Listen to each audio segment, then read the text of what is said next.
Tie the jacket up, 1 sec. Breathe in. Right, Jamal Niaz here with Rob Grant. We just had the premiere of Harpoon. Wearing a jacket as blue as the sea where all the madness ensued. What was it like to see that on screen? I mean, I can't watch with an audience. It's too darn nerve-wracking. So what I'll do is I'll peek my head in and just listen for parts that I know are supposed to get a reaction. And it's funny because this is the type of movie where there's a lot of parts that make the audience go silent. Oh, 100%. And I can never tell though if they've gone silent because they're like, it got the reaction I'm looking for, or because they hate it. So it's always like, I just kind of listen nervously back and forth. I caught your last film at Greenfest last year, Alive, which similarly was a single location thriller. Yeah. Do you think horror thrives in sort of making these claustrophobic scenarios for audiences? I mean, for budget-wise, absolutely. Like I said, it's like the reason that I wrote this location was because I thought I'd had access to a boat if no one were to give us money to make this. And I think it's the same for, I think it's the same for almost anything, even drama. You just need to find a contained thing if you think you need to do it on the cheap with people. But genre, at least you can paint the walls red, per se. Yeah. And one thing that was awesome about this film was you were really aware of the crowd in this film. It's sort of like a theatrical experience because the characters had so many layers to them that you find yourself rooting for a character 1 minute and then sort of despising them the next minute. How important do you think crowd control is in this genre?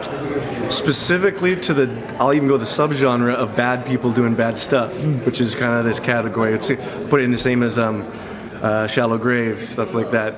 You got to be very careful that you're still giving the audience something to connect with the whole time.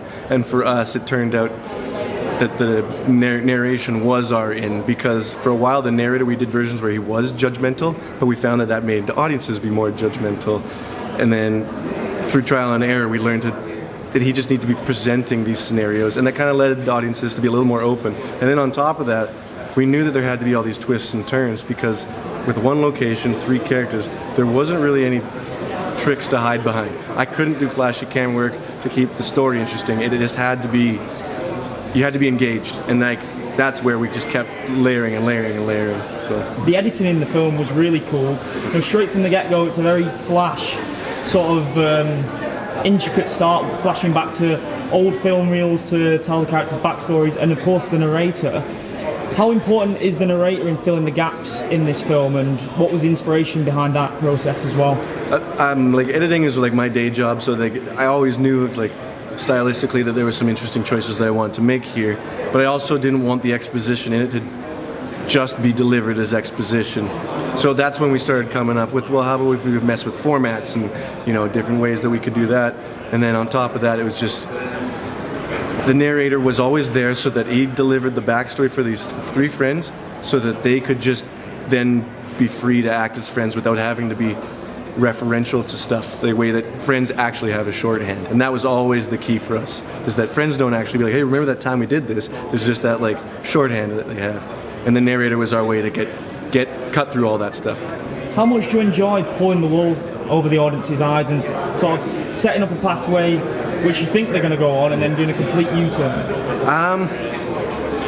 I mean, here's the thing, is like you enjoy it, but you also get really nervous. Like this one does a lot of genre blending, which it doesn't work very often. I don't know why, because I think people sit down expecting to feel one kind of movie, and then when they get something else, they're like, but this isn't what I paid for. But me and my producer have always had this philosophy that life doesn't follow these genres. You could be living in a love story 1 minute, and then it could be a tragedy or a horror the next minute. And we were always like, well, why can't a movie represent that? And so the joy was that we wanted to try and see if we could pull it off. And then, you know, when you hear and talk to people that actually enjoy that and find that refreshing, that's where we're like, okay, yes, it worked.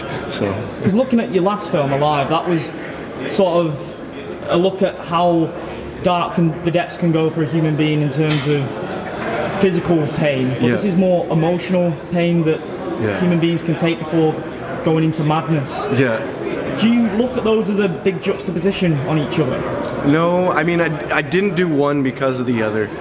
Like Alive, I wasn't the screenwriter on. I was for hire on that, so I tried to just bring what I thought the script needed for certain elements of, like what does it mean to feel alive, to you know, Whereas this one was to me always about unsettled conversations, and it's like, and I'm guilty of that myself. If I don't resolve something right away, it sits in me and it festers, and then it comes out in a really, really unproductive way. And I just thought, well, I was like, well, wouldn't it be interesting if I had 3 characters that had so much of this between one another, and then just plop them in a survival setting? And that was kind of just, I didn't even have to write after that. Like, I just knew that it was going to boil. So that was kind of the fun part for me. The 3 characters obviously carried the movie.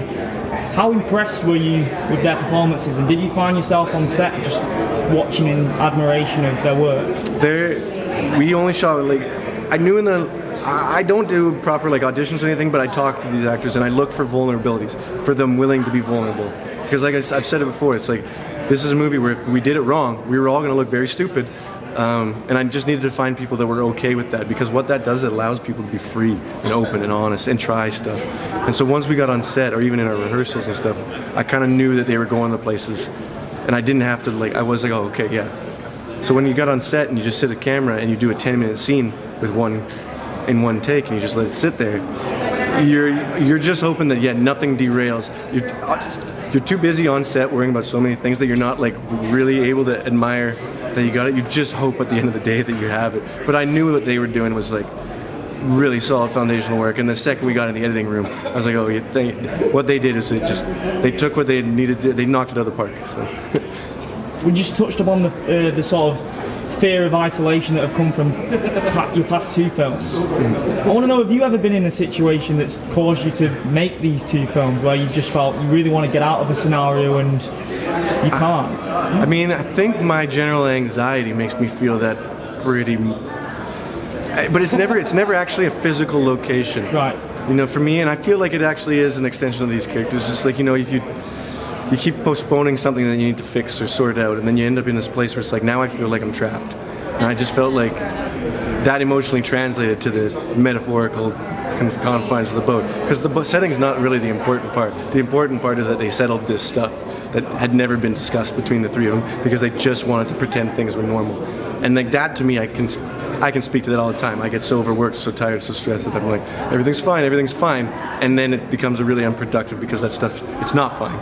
And I think people often ask me, they're like, are you a really cynical person because you're following these 3 people? And actually I do it from I'm very empathetic to them. I want to know how people end up here. So not only that we can discuss that, but also avoid it in real life. I just find it more interesting than, you know, if it was all 3 people that were all great on the boat, we wouldn't have a very good movie. From what I've seen of your portfolio, there aren't any distinct references or overly distinct references to old films in the genre. I want to know what inspired you to get into filmmaking, and if there are any influences that maybe I'm not catching. Like my influences were my dad, whatever my dad watched as a kid. Like I think the first rated R movie I saw was Terminator 2 in the theaters while I was in grade 2. So that leaves a distinct impression on you, especially when you don't know what the F word means yet. You know, I think for me, I like discovered, it was always like Cassavetes, Linklater, all this dramatic stuff that then I went and you discovered the sleepover Friday the 13th screenings after that. And I don't know whether it was because they somehow fused together, but I've always had the opinion too, if I make a bad genre movie, at least people will watch it and make fun of it. If I make a bad drama movie, no one's gonna see it. So I feel like part of me also is just like, maybe I get bored with drama alone, and I'm like, let's see what happens if we threw in a little something extra here. So yeah, I don't know, it's like I kind of feel like I do draw on a bunch of spaces, but like, yeah, if I were to sit down, the first thing I want to watch is like a Cassavetes movie or something like that. Do you have any idea of what's next for you? Are you going to stay in the genre of horror? I feel like I have been able to notice that more drama has been bleeding into my genre elements. And I think the next one's going to, if I do the next one, I need to take a break first because I'm freaking exhausted. Yeah. If I do the next one, it's going to go more down the dramatic stage where it's a crime thriller, much more in like Jeremy Saulnier level of like Green Room or Blue Ruin. Both awesome movies. Yeah, where it's like a drama, but then it has levels of hyper violence. Yeah. And growing up in Vancouver, Canada, it's a border town. There's a lot of like really seedy underbelly there, but always from the view of just an outsider, of a regular person. I don't feel like I've seen that yet in this minutia level, and I'm wanting to go down that path. But I'd love to see that. Yeah. That'd be really cool. But massive fan of the movie. Thank you. Big congratulations. Thank you. Good luck on your period of rest. But I hope you come back and thank you. top your past 2 movies. I hope so. I need to play some video games and chill out. Good man. That's what scares me now. Or the period of uncertainty. No. Oh, Video just- games. Like that's what gets a rise out of me now. I like for What some are you playing reason, at the moment? like the Outlast, any of the Outlast games will scare the shit. Resident Evil 7 was awesome as well. Crap. That was really sick. Yeah. What did we just play recently that scared the shit out of me? Oh, the Resident Evil 2 remake. Oh yeah. So Class. good. Class. Yeah. Yeah, well, good luck with cracking on with those, man. Yeah. All the best. Thank you. Thank you, man. Appreciate it. Cheers. Thank you. Yeah.